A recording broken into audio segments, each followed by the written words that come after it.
नमस्कार प्रिय भक्तों, हर हर महादेव। आज मैं आपके सामने प्रस्तुत हूँ शिव महापुराण की भाग द्वितीय को लेकर, जिसमें हम जानेंगे विद्वेषण संहिता, ब्रह्मा विष्णु विवाद और शिवलिंग की उत्पत्ति कैसे हुई, इसके बारे में हम विस्तार से जानेंगे। तो चलिए देरी न करते हुए अपने वीडियो को आगे बढ़ाते हैं। लेकिन यदि आप मेरे चैनल पर पहली बार आए हैं तो कृपया मेरे चैनल को सब्सक्राइब कीजिए। आप सभी का मैं मेरे चैनल भक्ति मार्ग पर तहे दिल से स्वागत करती हूँ और आशा करती हूँ कि आप सब स्वस्थ होंगे। भगवान शंकर की कृपा आप सब पर सदैव बनी रहे। चलिए अपना भाग द्वितीय महाशिव पुराण का शुरू करते हैं। जब ना आकाश था, ना धरती, न जल था, न अग्नि, न सूर्य, न चंद्र, न तारे, न दिन था न रात्रि, केवल शून्य था।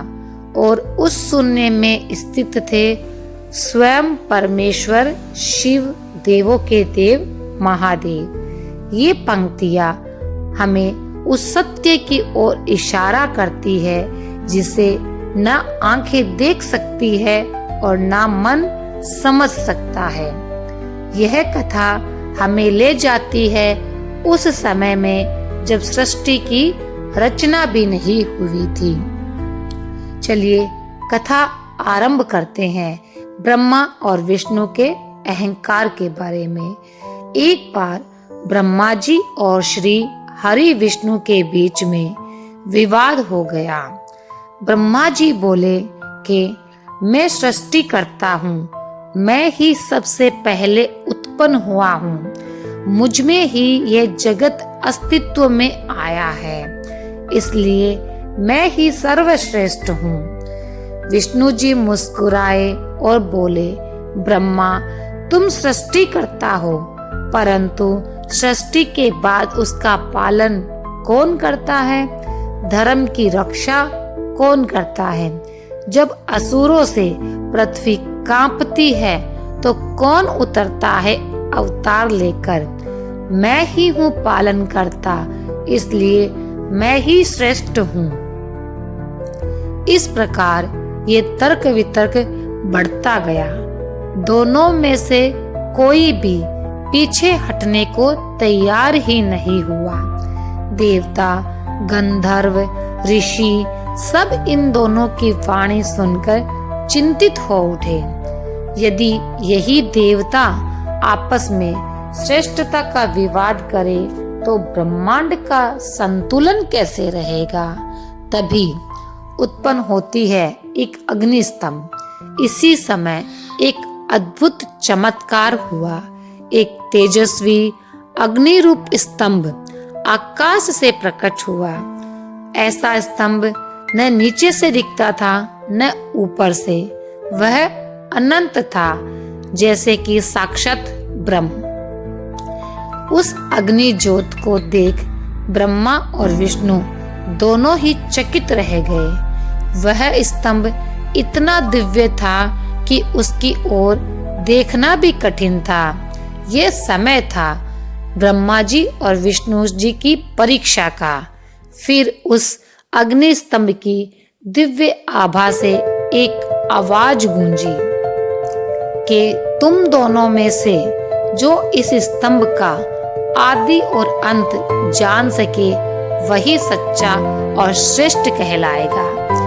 विष्णु जी ने तुरंत वराह यानी कि सुअर का रूप धारण किया और स्तंभ की जड़ की खोज में पाताल की ओर चले गए। वे हजारों वर्ष तक खोजते रहे, परंतु उन्हें उसका कोई भी आधार नहीं मिला। ब्रह्मा जी ने हंस का स्वरूप लिया और वे आकाश की ओर उड़ चले स्तंभ के शीर्ष की तलाश में, किंतु उन्हें भी उसका कोई अंत नहीं मिला। अब निर्णय होना था, सत्य और असत्य की विजय होनी थी। तो चलिए आगे जानते हैं क्या हुआ। जब दोनों लौटे तब विष्णु जी ने सच्चाई स्वीकार की कि मैं इस स्तंभ का आदि नहीं जान सका, यह मेरी बुद्धि से बहुत परे है। लेकिन ब्रह्मा जी ने झूठ बोल दिया। उन्होंने कहा, मैं इस स्तंभ के अंत तक पहुंच गया हूँ। उन्होंने एक केतकी के फूल को अपना साक्षी बनाया और कहा, यह पुष्प वहां था, मैं इसे लेकर वहां से आया हूँ। फिर होता है एक दिव्य ज्योत का प्राकट्य, शिव का प्रकट होना। तभी उस अग्नि स्तंभ से एक गर्जना हुई और एक तेज प्रकाश के साथ प्रकट हुआ। वह थे देवों के देव महादेव भगवान शिव, तीनों नेत्रों वाले, गले में नाग, जटाओं में गंगा, शरीर पर भस्म, त्रिशूल धारण किए। वह रूप देखकर ब्रह्मा और विष्णु दोनों ही स्तब्ध रह गए।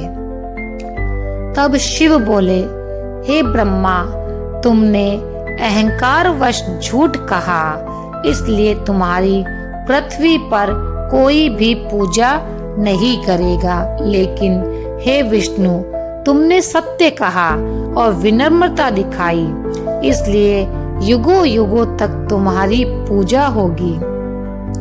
चलिए जानते हैं शिवलिंग की महिमा के बारे में। फिर भगवान शिव ने कहा, वह ज्योति, वह अनंत स्तंभ मैं ही हूँ, जिसका ना आदि है ना अंत, जो न जन्मा है ना मरेगा, जो न रूप में बंधा है न नाम में। वही मैं शिव हूँ और मेरा वही प्रतीक है शिवलिंग। शिवलिंग कोई पत्थर मात्र नहीं है, वह है ब्रह्म का चिन्ह, अनादि अनंत परम ब्रह्म का मूर्तिहीन रूप। हमें इस कथा से क्या शिक्षा मिलती है? हमें इस कथा से ये शिक्षा मिलती है कि अहंकार हमेशा विनाश की ओर ही लेकर जाता है और सत्य और विनम्रता ही ईश्वर को प्रिय होती है। शिव केवल देवता नहीं है, वह पर ब्रह्म है जो सब में स्थित है। यदि जब तुम शिवलिंग को नमन करो तो यह मत समझो कि तुम पत्थर को पूज रहे हो, तुम उस चेतना को पूज रहे हो जो अनंत है, अपरंपार है, जो सृष्टि के आरंभ से पहले भी था। हर हर महादेव, ओम नमः शिवाय। वीडियो में अंत तक बने रहने के लिए धन्यवाद। अगर जानकारी पसंद आई हो तो चैनल को सब्सक्राइब करें, दोस्तों में शेयर करें। कल मैं आपके साथ प्रस्तुत होंगी शिव महापुराण के तृतीय भाग के साथ। तब तक के लिए हर हर महादेव।